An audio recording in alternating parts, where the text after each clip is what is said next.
Tiago, ele foi pastor da igreja. Ele se converteu provavelmente naquele período da morte e da ressurreição de Jesus. E ele foi pastor da igreja cristã em Jerusalém. E depois ele também cuidou da igreja num momento muito difícil, que começou uma perseguição dentro de Jerusalém. E Tiago, então, ele cuida dos irmãos que estavam passando por muitas dificuldades. É nesse momento de tribulação que Tiago escreve a carta para a igreja, para os irmãos.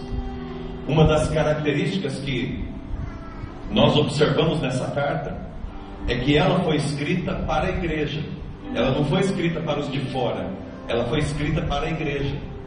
Ela trata de questões da igreja, do povo de Deus, tá? Algumas coisas nós temos aprendido, e eu queria repetir conforme nós fizemos nas semanas anteriores, tá? Hoje é o nosso terceiro estudo, tá? Você que não veio nos outros, hoje é nós estamos aqui no capítulo 3 de Tiago. Nós vamos repetir algumas coisas que nós aprendemos e que já observamos nas semanas anteriores. Por exemplo, o que Deus diz deve ser seguido. Isso é uma das afirmativas de Tiago nessa carta. Aquilo que Deus diz deve ser seguido por todos nós. Aquilo que a palavra do Senhor nos diz. Outro aspecto: se eu seguir ao Senhor Jesus e fizer o que Ele diz, isto dará resultado. Então, Tiago, ele diz assim: primeiro, nós devemos seguir aquilo que Jesus nos ensinou. Segundo, se a gente seguir o que Jesus nos ensinou, isso nos trará resultados.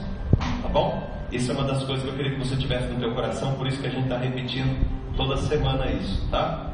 E aquela parte que a gente lê todos juntos, né? Queria que vocês me ajudassem a ler, tá? Vamos fazer assim, vai ficar bonito, eu leio e vocês repetem, tá? Vamos lá? Fé é a plena confiança.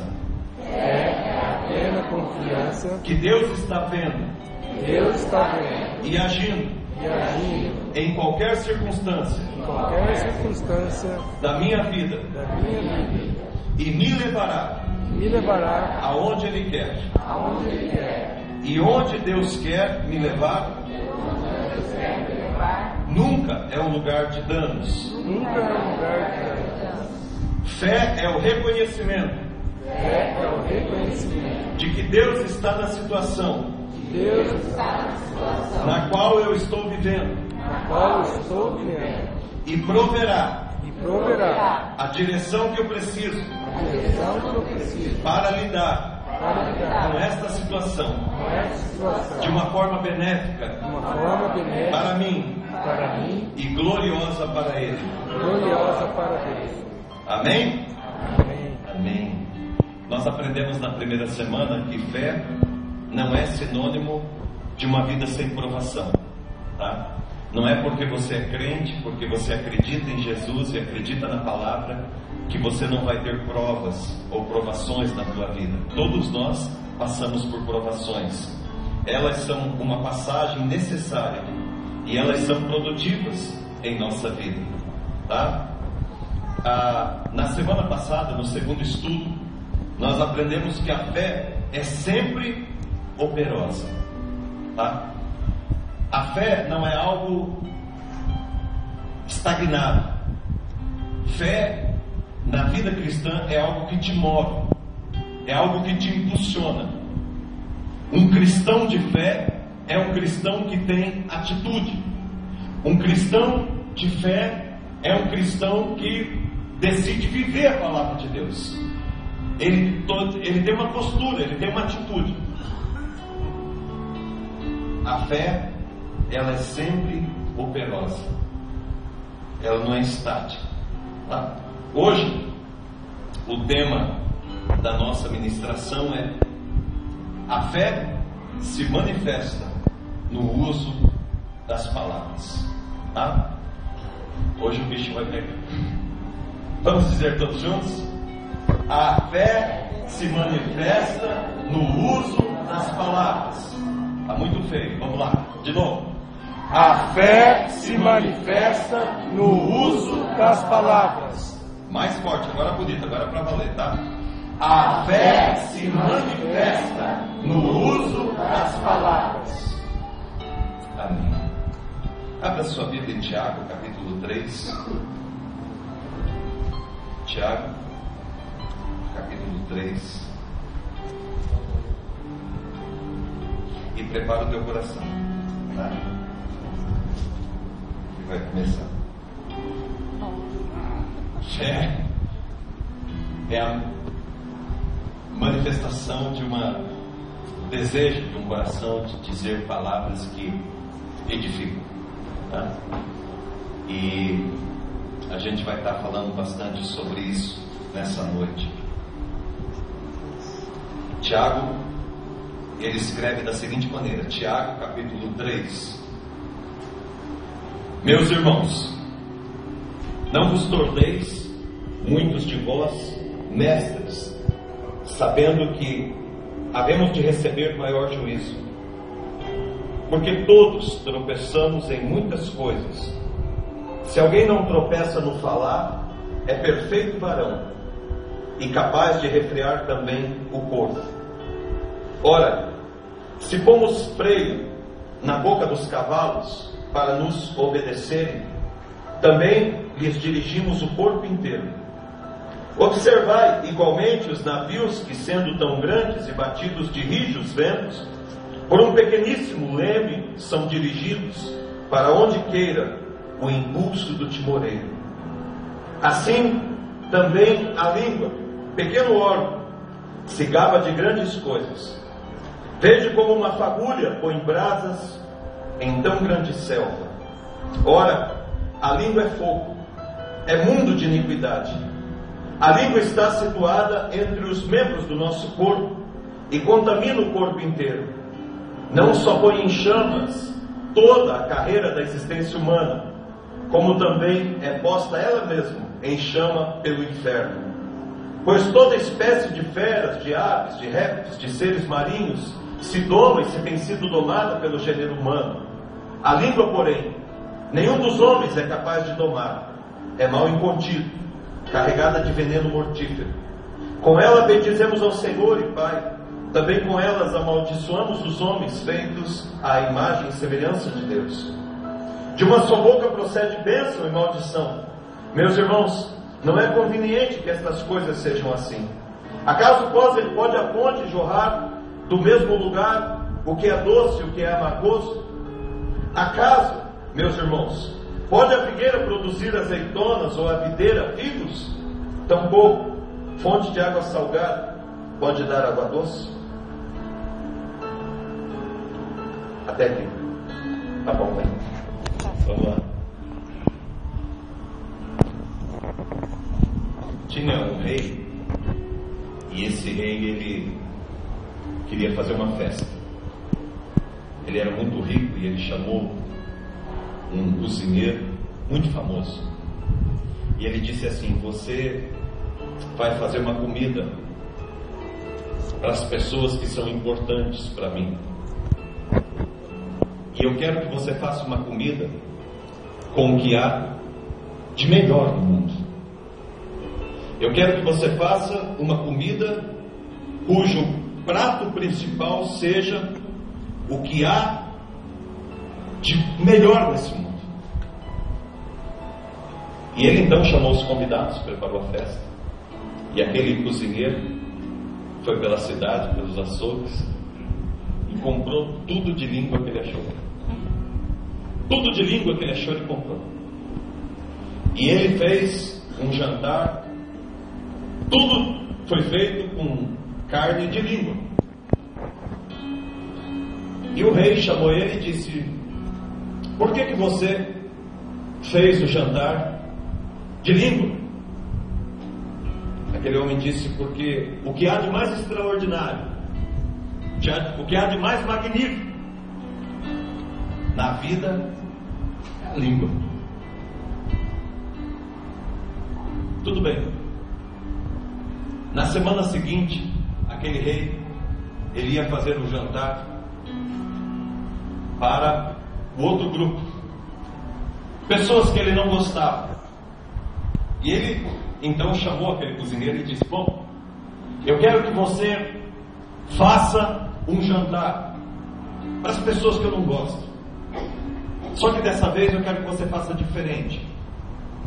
Eu quero que você ande pela cidade e que você compre o que há de pior nesse mundo. O que há de mais terrível nesse mundo eu quero que você compre para fazer comida para esse povo. E assim foi combinado, e assim aquele cozinheiro saiu e foi pela cidade, procurando todos os lugares, e comprou tudo de língua que ele achou. E preparou a comida, preparou o jantar. E quando o rei, na hora do jantar, viu que o prato principal era o mesmo, o rei então procurou o cozinheiro e disse: pô, mas agora houve um erro, você não prestou atenção no que eu disse. Eu pedi para você comprar o que havia de pior, de mais terrível, e você comprou a língua que você tinha comprado semana passada. E aquele cozinheiro disse: o que há de pior no mundo também é a língua. A língua, a tua língua, estou falando da tua língua, da minha também, da nossa língua, é o que há de melhor, mas é o que há de pior. Sobre a língua, eu quero adiantar para você que ela é uma coisa que a gente tem que nunca vai se converter. A gente vai ter que estar sempre com um cabresto ali, senão a coisa não vai andar.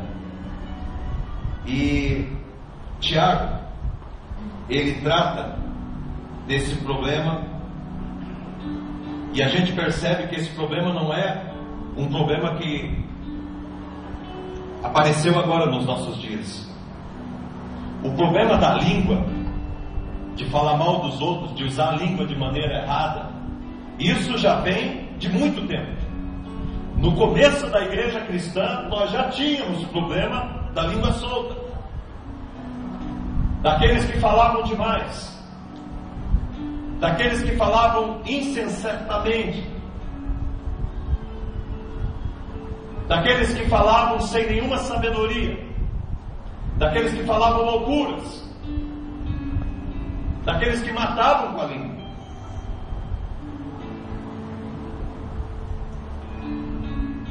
A língua, para Tiago nesse texto e para nós nessa noite, ela é o símbolo daquilo que é a maior de todas as capacidades humanas, que é a capacidade que nós temos de nos comunicar. A maior de todas as capacidades humanas, que é a capacidade da gente se comunicar. A língua, ela gera vida e gera morte. Nós produzimos vida com a nossa língua, com a nossa fala, com as nossas palavras, mas com elas também nós matamos. A língua, ou as nossas palavras, elas servem para curar e também para adoecer. Nós curamos pessoas com as nossas palavras, mas também nós deixamos pessoas doentes com as nossas palavras. As nossas palavras servem também para condenar e para perdoar,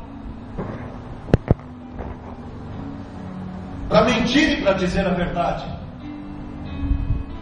para acusar alguém ou para ajudar, para se defender ou para atacar. Quando a gente olha para a história da criação de tudo que existe, e a gente olha para a Bíblia, que nós cremos que é a palavra de Deus, a gente vai descobrir que todas as coisas foram criadas pela palavra de Deus.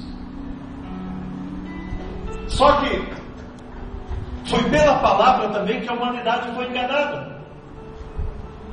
A serpente apareceu e começou a falar. E foi pela palavra que a humanidade foi enganada. Mas foi também através da palavra que Deus restaurou a humanidade. João capítulo 1, versículo 1 diz assim, que a palavra de Deus se fez carne e habitou entre nós. A palavra de Deus foi o instrumento que Deus usou para nos restaurar, para nos perdoar, para nos curar. Foi essa palavra que nós recebemos e que nós temos que levar a todas as pessoas.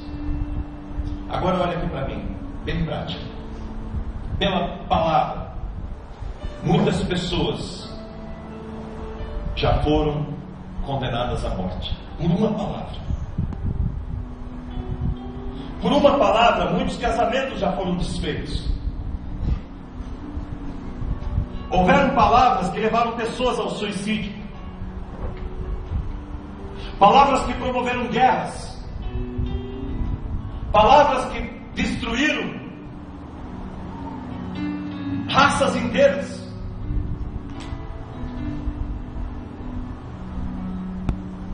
Palavras que aprisionaram, que mataram e que destruíram. Mas houveram palavras também que pararam uma guerra.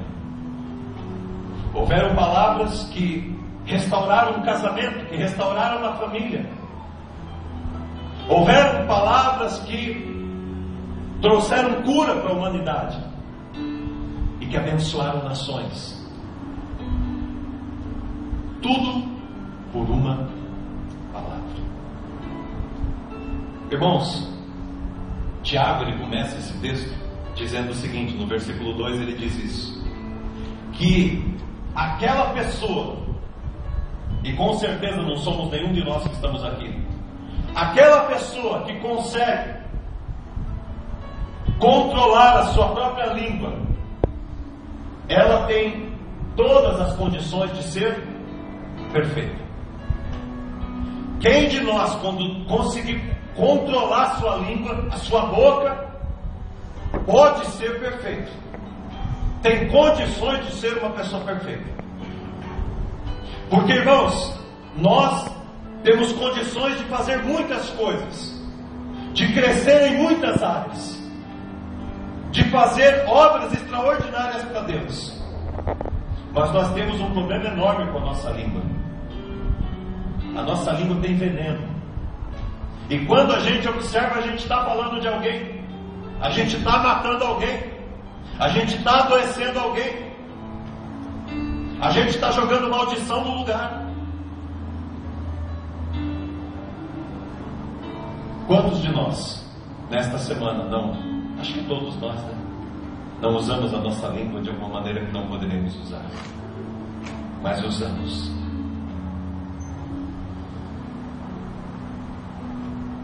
Eu quero, nessa noite, trabalhar nesse texto algumas lições que o texto nos traz, e eu queria que você estivesse muito atento, tá? Porque são lições para a nossa vida.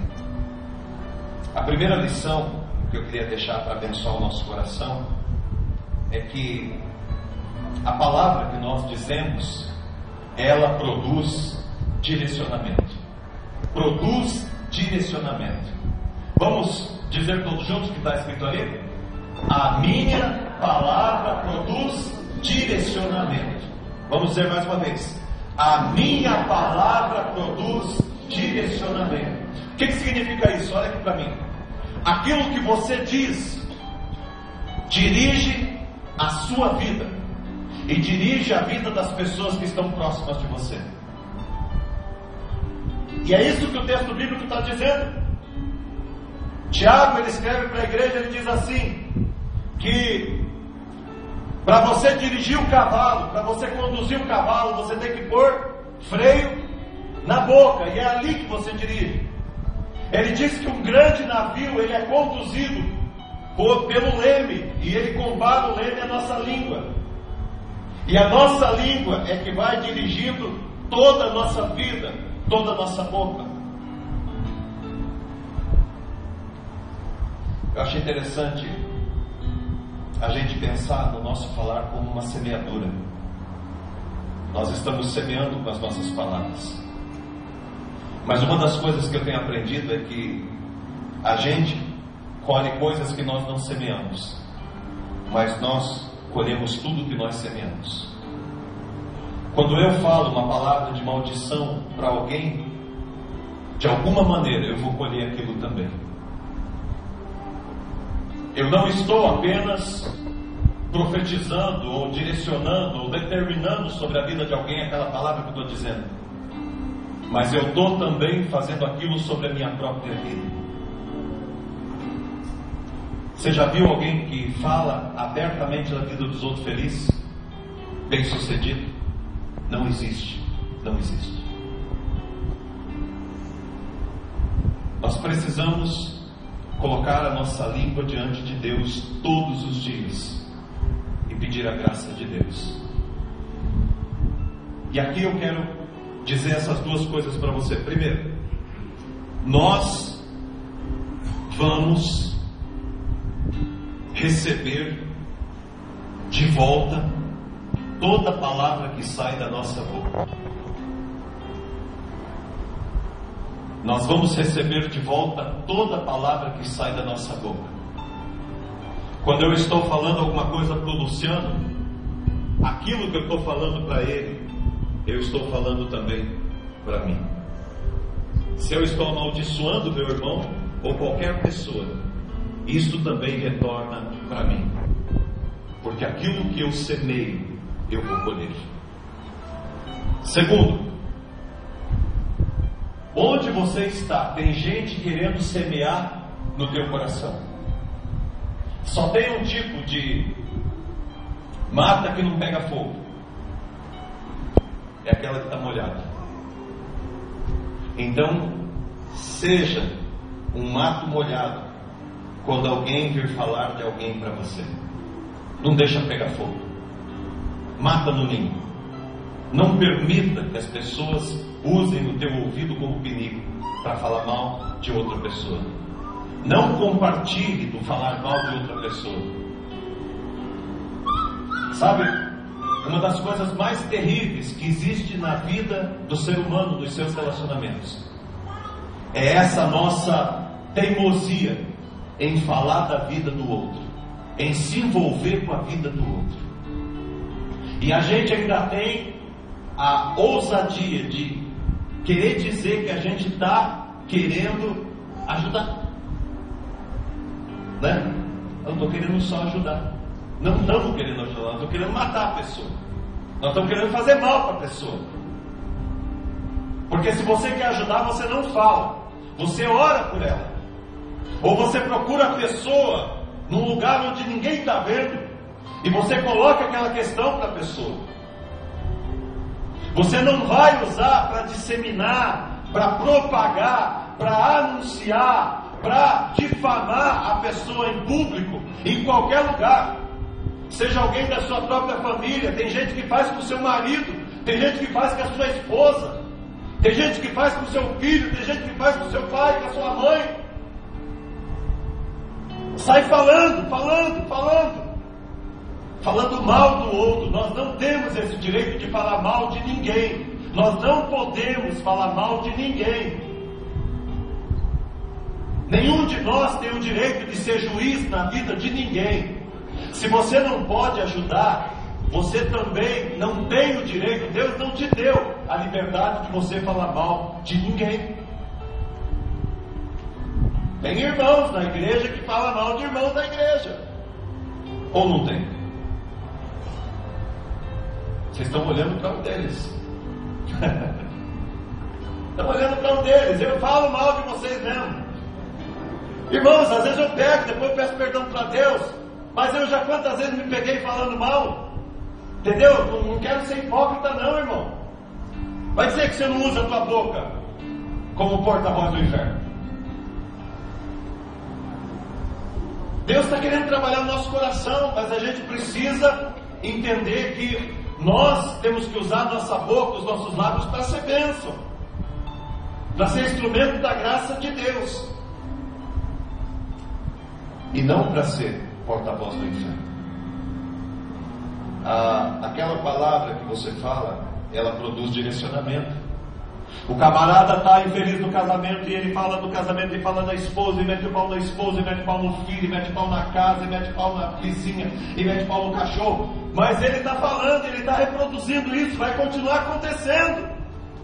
Até o dia que ele parar de falar mal e começar a orar. E ficar em silêncio. E parar de falar da vida dos outros. Porque se tem uma coisa que a gente tem que fugir, é de alguém que está falando mal da vida do outro. Foge, irmão, foge que nem o diabo foge da cruz. Foge desse irmão. Não deixa falar no teu coração, na tua vida, na tua casa, não deixa falar. Essa palavra é para todos nós. Deus quer converter o nosso coração e a nossa vida. Seja um mato molhado. Quando alguém chegar, eu sou um mato molhado. Não adianta falar porque não vai produzir nada. Porque o mato molhado não pega fogo. Agora a gente às vezes parece que é um negócio tão seco que está chegando ali na porta da igreja aqui já pega fogo. Já anuncia para todo mundo. Gente, vamos ser instrumento da graça de Deus.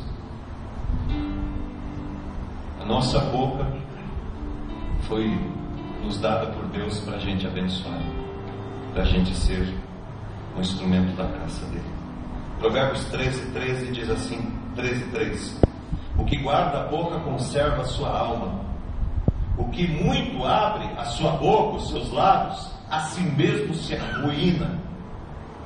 Quem fala demais, irmão, se arruína. Quem fala demais é porque não tem nada para dizer.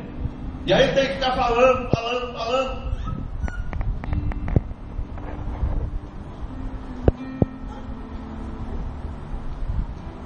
Provérbios 18:7 diz assim: a boca do insensato, do louco, do sem juízo, é a sua própria destruição, e os seus lábios, a sua boca, é laço para a sua alma.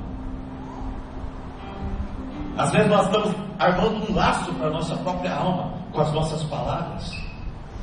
Nós estamos destruindo o nosso próprio casamento. Nós estamos trazendo tragédia para a nossa própria família, para a nossa própria casa. Nós estamos destruindo a nossa própria igreja. Nós estamos fazendo mal para a nossa própria alma. Irmãos, olha aqui para mim, ninguém de nós tem direito de abrir a boca para falar de ninguém. De ninguém. Porque somos todos culpados. Todo mundo que está aqui é culpado. E só pela graça de Deus em Cristo Jesus é que a gente vai se aperfeiçoando. Mas é só pela graça dele. Você que é marido que está aqui, presta atenção. Para de falar mal da sua esposa. Você que é esposa, por favor, não fala mais mal do seu marido. Não fale mais mal das pessoas que estão ao seu lado, que trabalham com você, que estão no ministério com você, que estão na igreja com você, que estão na tua casa, que estão no teu trabalho. Não fala mais mal. Vamos mudar o nosso jeito de viver. Se a gente quer ser bem sucedido na nossa vida, nós temos que aprender a cuidar da nossa boca. Segunda lição. A tendência da nossa língua, diz Tiago, é maligna. Vamos dizer todos juntos? A tendência da nossa língua é maligna. Vou fazer da minha língua que fica mais pessoal. Vamos lá. A tendência da minha língua é maligna. Aí tem gente que diz: não, pastor, eu não vou falar isso porque em nome de Jesus eu tomo posse da língua abençoada. Irmão, não existe língua abençoada. Não tem língua abençoada. A língua tem que tirar o capeta dela todo dia. Toda hora tem que tirar o capeta da língua. Porque ele volta. Ali. E se esticar a língua de algumas pessoas, ó, vai daqui a Londrina e ela ainda está capenga ainda. É verdade. A minha é sua é assim. A nossa língua, ela tem problemas. Olha o que Tiago diz. Tiago diz que a nossa língua é um mundo de iniquidade. Olha o que ele diz. A tua língua, irmão, é um mundo de iniquidade. Se você pegar um microscópio que fala para ver as bactérias, e você colocar na tua língua, irmão, você vai ficar assustado. No mundo inteiro não tem tanta bactéria que tem dentro da tua boca. Mas se você pegar espiritual, você fica pior ainda. Porque a nossa língua, nós temos que reconhecer isso. E ele diz assim que ela é cheia de veneno. É urucuçu, é jiboia, é sei lá o que, cascavel, surucucu. O irmãozinho chega com aquela, parece aquela cobra, que é uma das piores cobras que tem. É a cobra do religioso. E ele vai dizer isso no capítulo 1, ele fala lá aqui. Ele fala a respeito disso, capítulo 1. Mas olha só, tem uma cobra que tem no Brasil, que chama Cruzeiro do Sul. Cruzeiro, sei lá. E ela tem uma cruz aqui na testa dela aqui, é o religioso. A cruz está na testa, está na mente, mas não está no coração. E se bobear, se você passar perto dela, ela te pica. E você morre em poucas horas. É aquele irmão que está com a cabeça cheia de religião. É o irmão que sabe tudo da religião, mas se você passar perto dele, ele te pica e você morre na hora. Porque, irmão, aqui tem um monte de serpente, me desculpe falar. Essa é a realidade. E a gente é só pela graça de Deus que a gente vai sendo transformado. Amém. Amém. Desculpa falar, irmão. Teve um acampamento que a Vanessa ficou até brava, porque o pastor estava pregando, a Samira, a filhinha dela, andando ali, e o pastor, olha a cobrinha ali. E a Vanessa ficou brava, quase que ela levantou e foi embora. Minha filha, cobrinha. Agora ela está vendo. Irmão, não vamos dizer não. É assim mesmo, os nossos filhos, nós temos que ficar educando. Você precisa ensinar para o teu filho o que ele tem que fazer. Agora o que ele não tem que fazer, você precisa ensinar? Alguém precisa ensinar para o filho o que ele não pode fazer? Não precisa, irmão, ele faz que ele já nasceu sabendo. Alguém está ensinando para ele. Agora, nós todos precisamos ser transformados, ser tratados, ser curados. E a nossa língua é o lugar que tem que passar a graça de Deus, a unção de Deus todo dia. Nós tínhamos que fazer aqui na igreja o seguinte: deixar o pastor André aqui para ungir a língua de todo mundo antes de sair todo dia da semana, de manhã. É uma boa ideia, pastor. Vou deixar o pastor André aqui na frente. E você vai passando, irmão, você para o carro, ele pica na tua língua e você vai. Todo dia. E aí nós dois depois vamos enfiar nossa língua dentro do óleo, porque a gente é que mais fala. Você pensa que a gente não fala? A gente fala. A gente precisa dessa graça, irmãos. Precisa dessa graça. Olha o que Jesus fala. Jesus é tão bonzinho. Jesus não é um bonzinho. Jesus é maravilhoso. Ele é muito cheio. Jesusinho, né? Muito bonzinho. Mas olha o que ele fala para nós. Raça de víboras! Como vocês podem? Como podem vocês que são maus dizer coisas boas? A boca fala daquilo que o coração está cheio. É isso que Jesus diz. Nós somos uma raça de víbora. Nós estamos sendo trabalhados, sendo tratados, sendo curados e restaurados por Deus a cada dia.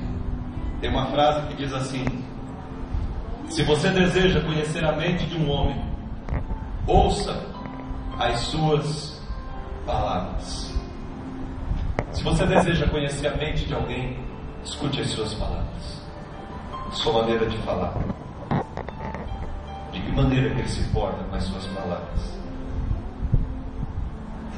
A palavra do Senhor diz lá em Provérbios: 6 coisas o Senhor aborrece, e a 7ª a sua alma abomina: olhos altivos, língua mentirosa, mãos que derramam sangue inocente, coração que trama os projetos iníquos, pés que se apressam a correr para o mal, testemunha falsa que profere mentiras, e o que semeia contenda entre os irmãos. Tem 6 coisas que aborrece Deus profundamente, e uma que ele abomina. E entre essas 7, aquele abomina é aquele que semeia contenda entre os irmãos. É o diabo que está. É o diabo que semeia contendas. É o irmão que é o diabo. É o que semeia contenda entre os irmãos. Esse Deus abomina. Agora tem 6 ali que Deus No meio desses 7, tem 3 que falam a respeito da língua, você já viu? É um órgão tão pequeno, mas ele tem uma importância tão grande no mundo espiritual. Porque de todos, língua mentirosa, volta lá agora. Testemunha falsa que profere mentiras e o que semeia contenda entre irmãos. Isso não tem nada a ver com Deus, com a vontade de Deus para a nossa vida. Provérbios 17, 28 diz assim: até o estúpido, quando se cala, é tido por sábio, e o que cerra os lábios, por sábio.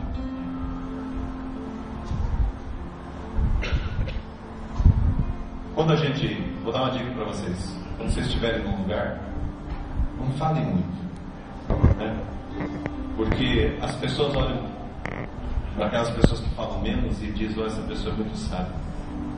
Porque sábio é aquela pessoa que pensa no que vai falar. É ruim, irmãos, quando a gente fala e depois a gente pensa. Não é ruim? Aí a gente chega para outra pessoa e diz assim: eu não devia ter falado, me desculpe, eu não pensei. Irmãos, bom é se a gente pensasse para depois a gente falar. Primeiro a gente pensa, depois a gente fala. Jesus nos ensinou isso. Quando aquela mulher que estava na prostituição lá foi pega e iam apedrejar ela, e aqueles homens chegaram com pedra, olha aqui para mim, e iam atacar naquela mulher.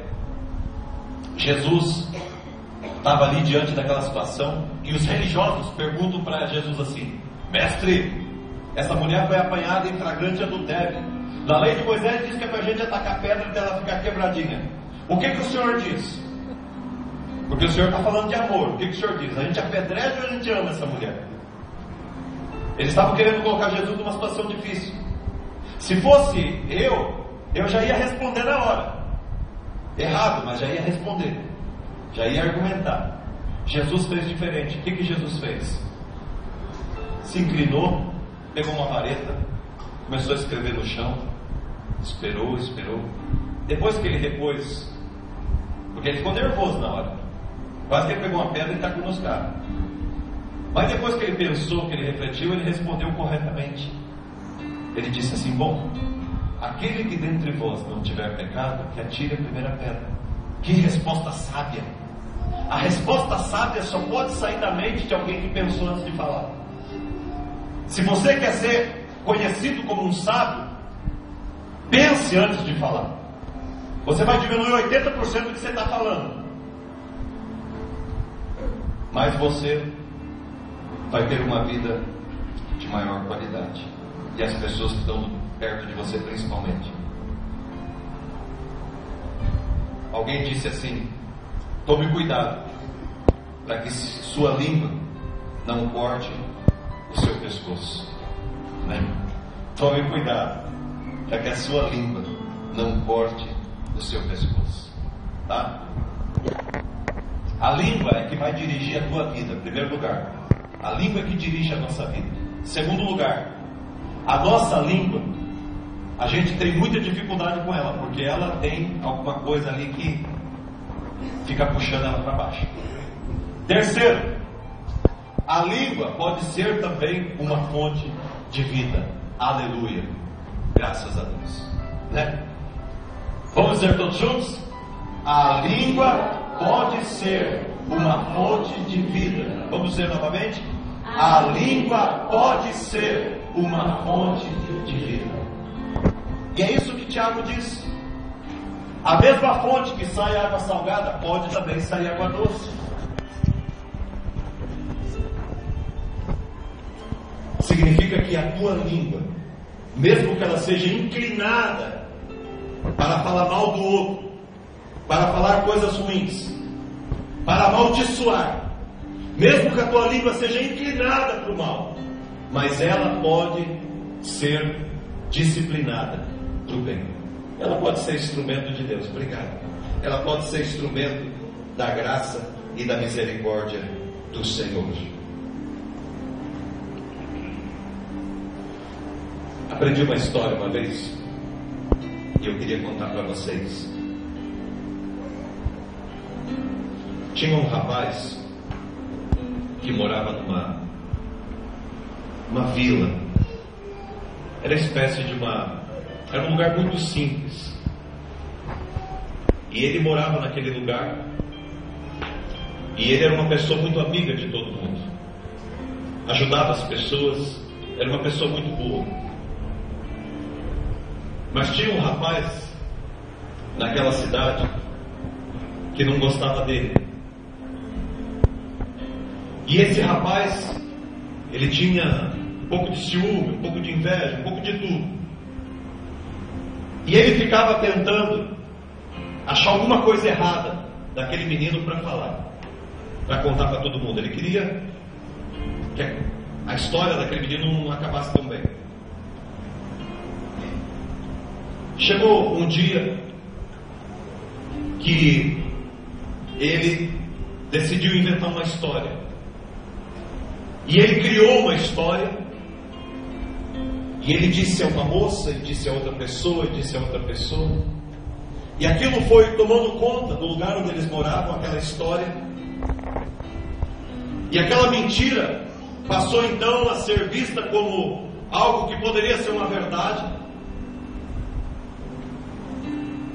E aquele rapaz, quando ficou sabendo, aquele rapaz que vivia ali, quando ele ficou sabendo que estavam falando dele, ele ficou chateado. E ele teve muitos problemas na condução do seu trabalho, porque as pessoas daquele lugar já estavam pensando o que ele tinha feito e falaram o que ele tinha feito.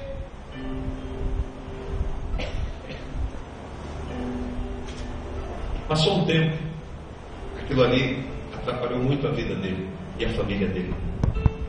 E ele ficou doente. E ele estava doente. E ele estava no hospital.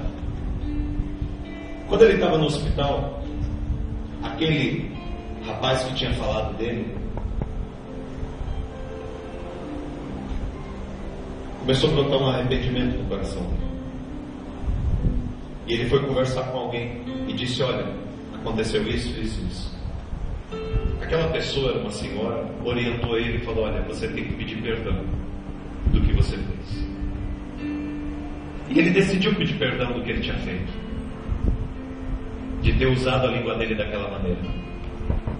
E ele foi até o hospital, bateu na porta, e quando ele entrou, aquele rapaz não sabia o que ele ia falar. Recebeu ele muito bem e disse: olha, que bom que você veio fazer uma visita para mim. Eu nem imaginei que você ia vir aqui fazer uma visita para mim, que gostoso. E eles sentaram e disse: olha, eu tenho algo para te contar.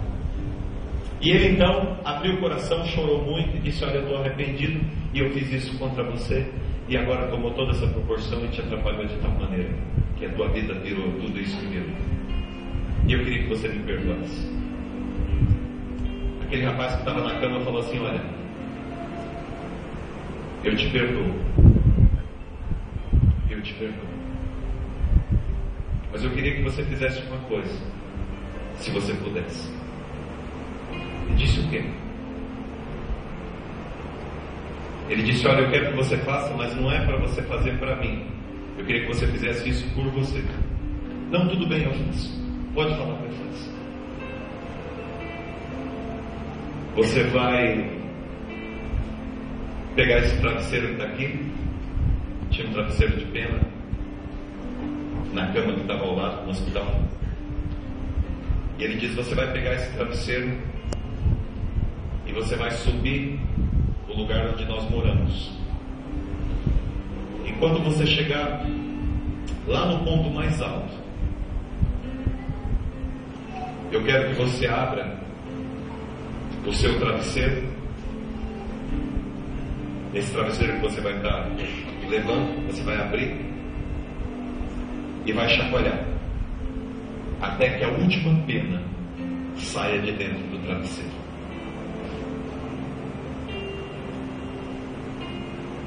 Aí o rapaz falou: tá, e daí?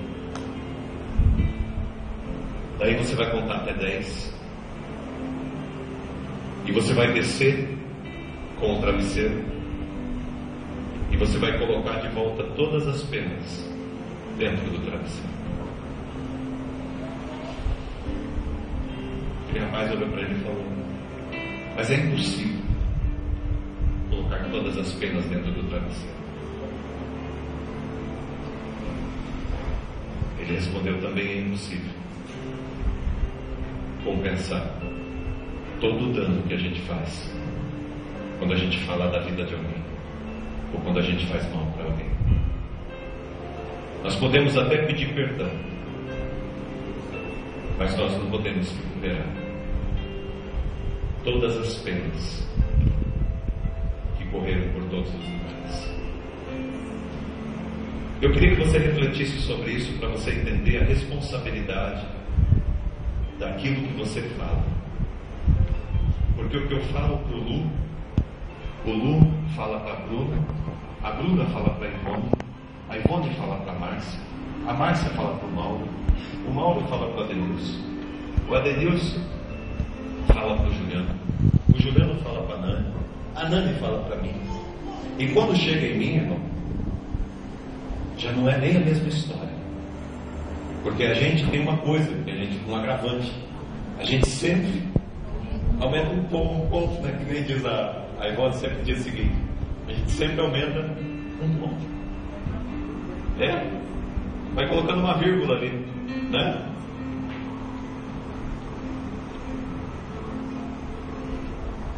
Você sabia que o Mauro, meu irmão, me enganou? Aí ele vai: você sabia que o Mauro enganou o Maurício?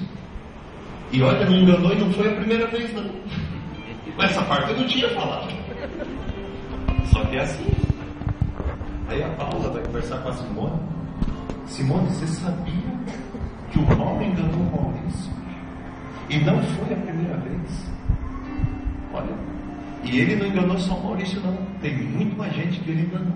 Fiquei sabendo agora. Quando chegar aqui na Nani, já dá para escrever um livro. E às vezes foi uma mentira que eu contei para ele. Agora, se o Luciano for um mato molhado, essa chama do inferno que está saindo da minha língua, tá bom. Porque mato molhado não pega fogo. Você tem que deixar a tua alma ser molhada pelo Espírito, pela graça, pela misericórdia do Senhor. Irmãos, olha aqui para mim. Aqui está escrito que a nossa língua, ela pode ser uma fonte de vida, uma fonte de milagres, uma fonte de cura. E é para isso que Deus quer usar a tua boca, a tua língua, o teu coração. Irmãos, é difícil, mas é para isso que eu estou convidando você. Para a gente começar a treinar, usar a nossa boca para ser instrumento de graça e da misericórdia de Deus. Vamos parar de dar ibope para o inferno e vamos começar a compartilhar a graça, a misericórdia e o amor do Senhor. Às vezes hoje em dia eu não tenho mais esse negócio, mas teve uma época que eu tinha lá um negócio no Facebook lá. Irmão, que tragédia ver os irmãos da igreja escrever porcaria no Facebook. Agora eu não estou vendo mais, agora sei lá se bagunçou de vez. Mas volta e meia eu tinha que chamar o irmão da igreja para conversar. Porque, irmãos, a gente é...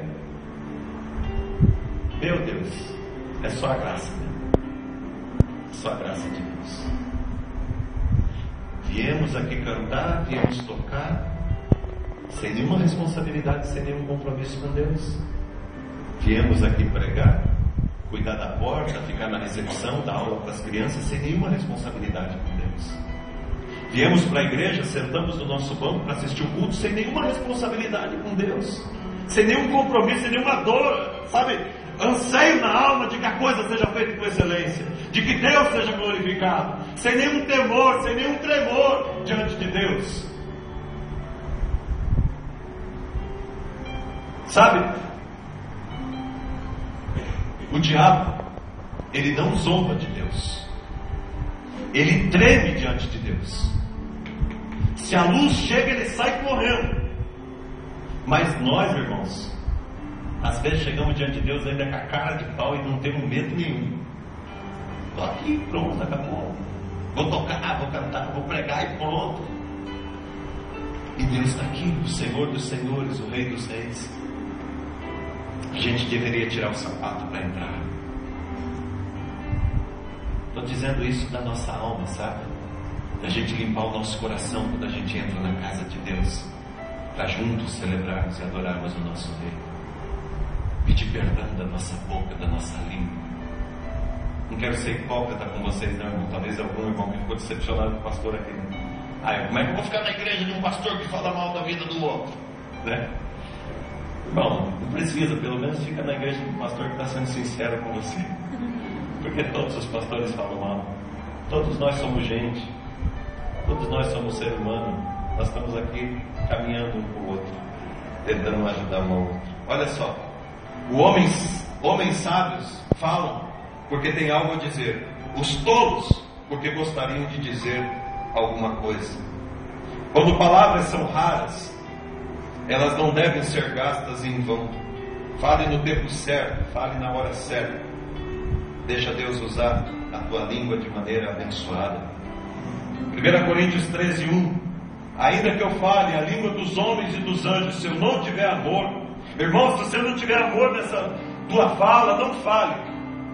Mesmo que seja falar em línguas, mesmo que seja falar a língua dos anjos, mesmo que seja falar alguma coisa extraordinária, se você não tem amor no teu coração, cale-se. Porque a verdade, irmão, quando ela não tem amor, ela mata. Nós matamos pessoa com a verdade. Se a gente não fala com amor, a gente mata as pessoas com a verdade. Eu pego a verdade e mato a pessoa. A verdade precisa ser dita com amor, na graça e na misericórdia do Senhor Jesus. Eu gosto da maneira que Jesus usava a sua palavra. Jesus não era de muitas palavras. Um dia chegou para ele um homem, olha aqui para mim, um homem chegou para Jesus, o servo dele na verdade, e falou: olha, a filha do meu Senhor está doente, diz uma palavra, diz uma palavra, e ela será curada. Em Lucas 7:7, um outro homem procura Jesus e diz assim: se o Senhor der uma palavra, o meu servo vai ser curado. Porque as nossas palavras, elas podem curar. Já pensou você curar a tua esposa com a tua palavra? Você curar o teu casamento com a tua palavra? Você curar a vida do teu filho com a tua palavra? Já pensou você promover vida na tua família por causa da tua palavra? Já pensou você promover ressurreição do teu casamento por causa da tua palavra? Você ser uma bênção no meio dos teus amigos por causa da tua palavra? Irmãos, a palavra é algo extraordinário que você pode usar para ser instrumento do amor e da graça de Deus, para ser bênção. Deus quer usar a tua palavra para curar e para libertar. Pedro e Silas estavam entrando no templo e um homem pediu esmola. Eles dizem: eu não tenho ouro, não tenho prata, mas o que eu tenho te dou, levanta e anda em nome de Jesus. Eles usaram a palavra. É isso que Deus quer que você use para abençoar a tua família, a tua casa, os teus filhos. Alguém disse certa vez assim de Jesus: jamais alguém falou como este homem. Gente, olha aqui, já imaginou as pessoas chegarem assim para você e disserem assim: dona Marlene, jamais alguém falou assim como a senhora fala. A senhora tem amor nas palavras, a senhora tem sabedoria nas palavras. A senhora, quando fala, a senhora fala para curar, para restaurar, para abençoar. A senhora não fica murmurando, falando mal de Deus, ou falando mal das pessoas ou das coisas. Como é bom a gente encontrar pessoas assim. Tem gente que está tudo mal o tempo todo, né? Mas graças a Deus, porque tem gente que consegue encontrar esperança em todo lugar onde está, e usa suas palavras para transformar o lugar e a vida das pessoas que estão ali. Deus quer usar a tua boca e as tuas palavras. E para encerrar, bem rapidinho, Deus não concorda com a possibilidade da dupla linguagem. Olha só, Deus até suporta, porque se Ele não suportasse, a gente estava ferrado. Mas Deus não concorda que a minha boca e a sua boca saia água doce e água amarga. Saia bênção e saia maldição. Deus não concorda com isso. Que da mesma fonte, da onde a gente ora, da onde a gente canta cânticos de louvor, a gente já sai da igreja falando mal de um, falando mal de outro, já chega em casa, esquece a pregação domingo, amanhã já o marido já raspa o pau na esposa, a esposa já raspa o pau no marido, e os vizinhos já ficam: o que está acontecendo, meu Deus, nessa casa? Vamos orar por essa casa. É tudo crente que está lá dentro da casa, tudo irmão que está dentro da casa. Ou vocês pensam que não acontece isso? Acontece. No local de trabalho, a pior coisa que tem é saber que um cristão está fazendo um inferno dentro do trabalho. Juntou gente do outro setor falou mal, e tem gente que faz um inferno. Aí você vai ver o camarada presbítero da igreja, é o pastor da igreja, é o diácono da igreja. Irmão, pura religiosidade. Porque a gente tem que buscar a Deus, e a gente tem que pedir perdão a Deus pela nossa linguagem, e tem que procurar mudar. Lembra das penas, ele lembra da história das penas. Olha só, a morte e a vida estão no poder da língua. O que bem a utiliza, come do seu fruto. Aquele que sabe utilizar suas palavras vai desfrutar dos seus frutos. Porque as palavras, elas produzem na nossa vida. E eu quero concluir dizendo duas coisas para a igreja. Eu quero concluir dizendo duas coisas. Olha aqui para mim. Primeiro, é impossível domar a língua. Diga, é impossível domar a língua. Vamos dizer mais forte, vamos lá. É impossível domar a língua. Se Jesus não dominar o coração.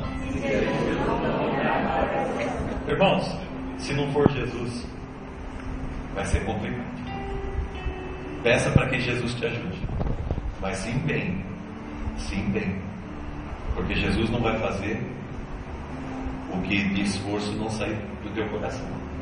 Nós precisamos nos esforçar para que a nossa boca seja uma fonte de bênção e da graça de Deus. E, encerrando, olha essa frase que eu gosto muito. Há três coisas que não voltam atrás: a flecha lançada, a palavra falada e o tempo perdido. Tem gente que usa a sua palavra como uma flecha. Depois que lançou a flecha, gostaria de que não tivesse lançado, que o tempo voltasse, que as coisas pudessem retornar, que a flecha pudesse retornar, mas a flecha não retorna. Palavra falada e o tempo perdido. Quanto tempo nós perdemos falando, usando a nossa boca e a nossa língua de uma maneira que não deveríamos? Eu quero convidar você nessa noite a tomar uma decisão junto comigo de cuidar mais da nossa língua. Porque se a gente cuidar mais da nossa língua, nós vamos ter uma vida muito mais abençoada e mais próspera nessa terra. Nós vamos colher muito melhor. Use melhor a sua língua com a tua esposa. Use melhor a tua língua com o teu esposo. Cristão não fala palavrão. Palavrão não é coisa de irmão, de crente, de filho de Deus. Se você fala palavrão, irmão, peça para alguém, combina o seguinte: vamos dizer que o Rafael fala em palavrão bastante. Rafael, a partir de hoje, você vai me dar 10 por cada palavrão que você falar. Faça isso com alguém. Diz: não, vai somando aí, filho. Faz com o teu filho, que o teu filho você vai terminar o ano, ele já vai pagar a faculdade. Faz com o teu filho. Diga: meu filhão, 5 cada vez que eu falar um palavrão.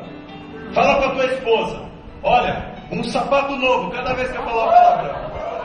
Você vai ver que ela vai, mas não, irmãs, mas não vale instigar o marido, não vale atacar ele.